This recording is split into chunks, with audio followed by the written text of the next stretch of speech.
E aqui, já ao meu lado, na tela, Fernanda Manhota, nossa analista de internacional. Meu boa tarde a você, Manhota. A guerra agora está se expandindo para além de alvos militares, atingindo também infraestrutura energética.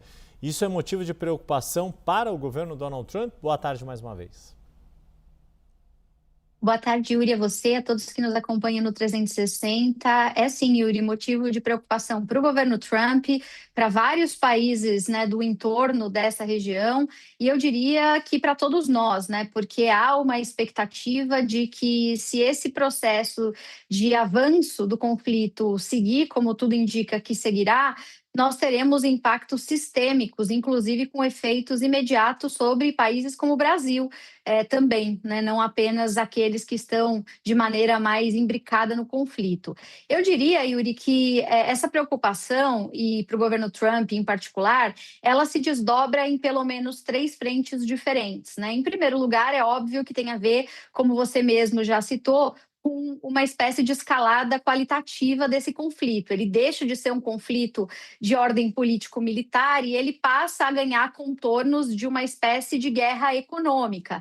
É claro que isso já vinha sendo suscitado pelo próprio Estreito de Hormuz e a circulação de navios naquela parte do mundo, mas na medida em que a gente tem, né, como estratégia do conflito minar produtores e infraestrutura de energia para além do petróleo, incluindo também o gás, isso ganha contornos bastante importantes do ponto de vista de produção, distribuição e, evidentemente, do efeito sobre os preços desses insumos que são base, né, que são importantes para uma série de frentes do mundo contemporâneo do ponto de vista de produção.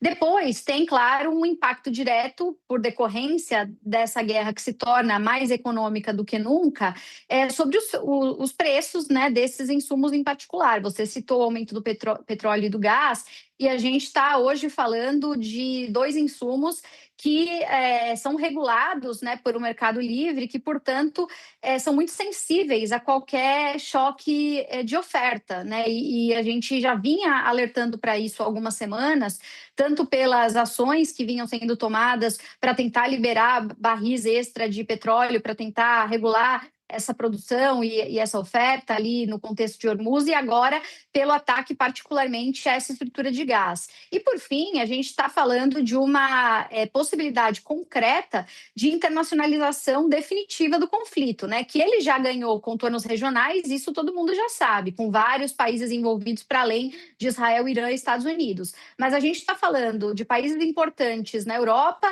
e na Ásia, que são importadores desse tipo de recurso, como também de produtores, né? A gente sempre cita aqui o Catar, agora nesse episódio em particular volta a ser relevante, mas a própria Arábia Saudita, que está se equilibrando ali numa corda bamba, porque está diretamente ligada a esses interesses. Só para vocês terem uma ideia, esse campo que abarca, né, o Irã e o Catar, e que a gente está falando especificamente, é o maior campo de gás do mundo. Ele produz sozinho cerca de 75% de todo o gás que sai do Irã, né? E ele é, portanto, considerado, Yuri, um centro de gravidade, né, nessa geopolítica da energia. Quando a gente fala do ataque que afeta essa produção, afeta instalações também no Catar, a gente está falando de algo em torno de 20% a 25% da capacidade de exportação do Catar sendo afetada, né, principalmente de GNL, e a gente está falando de produção que chegou a ser suspensa completamente em algumas partes dessa planta. Rapidamente, os preços, como você disse, subiram, e os efeitos, eles são em cadeia, né? Eu falei do Brasil, só para que a nossa audiência tenha uma noção. O Brasil hoje, embora seja um país que tem matriz energética diversificada, que em geral não depende, né, dessa importação de gás do Irã, ele é um país que ainda assim importa volumes relevantes de gás GNL, né, o gás natural liquefeito, e ele é a base, Yuri, para usinas termoelétricas e para a nossa indústria, além de serem, como eu já disse antes, né, indexados ao mercado global pelo fato de serem commodity.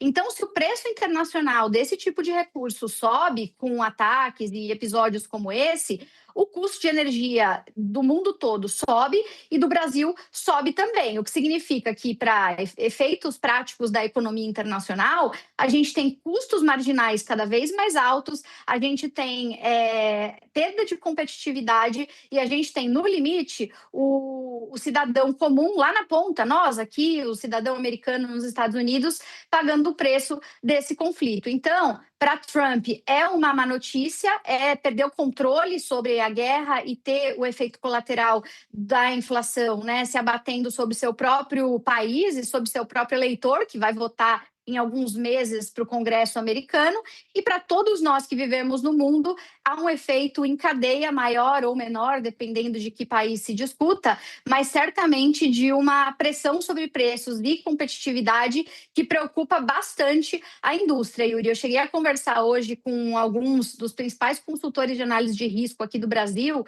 e, conversando com eles, a sensação que eu tive pela primeira vez foi que há um alerta meio aceso entre, sobretudo, a categoria dos industriais, porque ainda que isso seja restabelecido e os ataques eventualmente cessassem nesse campo econômico da infraestrutura, os efeitos de médio prazo já são, digamos, incorporados a essa realidade. Não é o tipo de coisa que se reconstrói do dia para a noite, não é o tipo de coisa que se regula o preço e volta-se ao normal do dia para a noite. Os efeitos, eles já foram causados, eles já serão repassados inevitavelmente. E caso a coisa avance e caminhe para uma direção ainda mais grave, aí realmente a situação vai ser muito, muito delicada. Então, essa guerra agora nos trazendo uma nova camada de preocupações para além daquelas todas que a gente já vinha discutindo, Yuri e Débora.